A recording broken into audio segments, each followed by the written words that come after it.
I was going to be drafted, and I volunteered. I quit school, and anyway, I served my country, and then when I got back, I went back to school and took 10th, 11th, and 12th grades all at one time for one half a semester, and then I went to work on the Pennsylvania Railroad. Well, I went through basic training in Camp Claiborne, Louisiana, and then I got sent to Camp McCain, Mississippi, and to the 166th Combat Engineer Battalion. And in England, somehow we got word that the Germans knew that we drove with our windshields down most of the time. And they strung piano wire across the highway.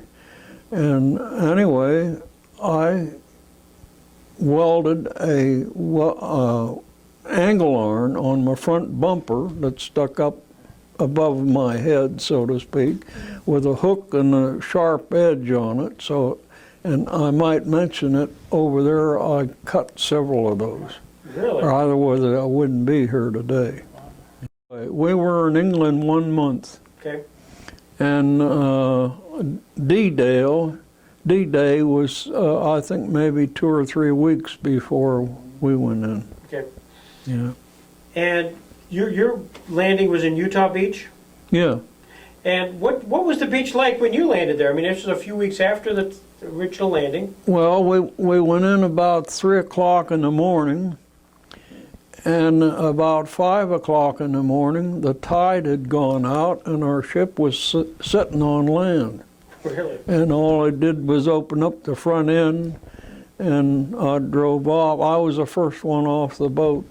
Mm-hmm. And well, being battalion messenger, I was normally the leader or the head vehicle of a convoy. Right. And so that's the way that worked. And like Gene was saying, that we got off and I hit a shell hole and we lost our duffel bags, bounced out, and anyway, of course, we retrieved them and went on. What was your personal mission here? What was your role? I was battalion messenger. That my duty was to deliver messages and retrieve messages. I might mention that I even had lunch with Patton one day, sea rations. Well, let's just talk about that for a second. Yeah. You walk in and there is General George Patton. Yeah. First time you'd met him? No, I've seen him good many times. He was up in the front lines the majority of the time. I was in the front lines 90% of the time. Okay. In fact, I might mention also that we planned in France to move ahead about 30 miles a day, and we planned where we was going to be, and we went there, and here they decided, they changed their minds, and here we were the first Americans in town. And the French people come out and just greeted us, you know, we're the first ones there. And anyway, they just told us that the Germans are just across the bridge. And of course, what we did was head out of there, head on. Yeah, so we were very fortunate that way. I've been strafed and bombed and shot at, but anyway, I'm here today. Well, I don't want to lose the chance of you reflecting on sitting down and having lunch with George Patton, because I don't think many people had that opportunity. Uh-huh. What was he like?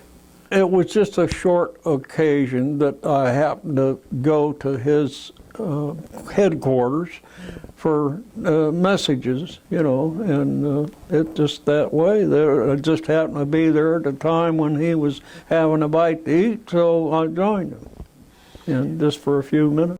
They claimed Patton was very strict and so forth, and in our battalion history we have a article there, a little comic strip with the different things, a fine for this and fine for that, you know, and no helmet, no this and no that, pants down, so much a fine and so forth. I know, it's just a comic strip, you know. Was it true? Well, he was a strict man, put it that way. How did it actually work? Did they give you a pouch to deliver the messages? What was... Well, I don't know how to elaborate on that. I think, well, first of all, I carried a Thompson submachine gun, and I carried 600 rounds of ammunition with me. And in other words, I had enough ammunition to wipe out my battalion, because that's about how many there were in our battalion.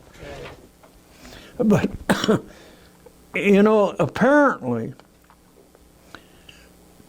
I must have delivered the information when and where to build bridges and so forth and so on. And, you know, I went to Army headquarters and I got information in the Corps headquarters, and then each individual company, I had to go and travel to each one of them, and I apparently told them where they were going to do what and so forth. And So you're the lead. I'm visualizing you going into these French little villages, and you're the lead guy, and all of a sudden you walk in. I got to believe the French women are coming out and they're hugging you. That's my vision. Well, that's pretty much true. That's pretty much true. Yeah. So you guys, you were involved in the liberation of a certain village, which Gene was talking about. Could you talk a little bit about that? Well, I'll put it this way. Blois, France, was the ancient capital of France. I don't know any more than that about it. Anyway, the Germans had taken over that village in 1940, and we liberated them in 1944. So you can understand them being under control by the Germans for 4 years, why, you know, I mean, they were really honored to be liberated. And they invited my battalion over there in 2001 and treated us like kings and queens. What are the kind of memorable experiences? So when people ask you at back home and they ask you to talk about your days in the service? Well, as a general rule, I don't talk about it, but you know, it's all I can say. I was in the brunt of it, so you know. Like I said, I think I told you that I went by the front lines 30 miles, and you know, and that kind of an experience. Right. Well, I can remember where we built a bridge where airplane come down and bombed, and then they strafed us. You know how what strafing is. Yeah. And every 6 feet, I understand, a bullet lands, and you just lay flat on the ground. And, well, I'm still here, so. We're glad you are. Yeah.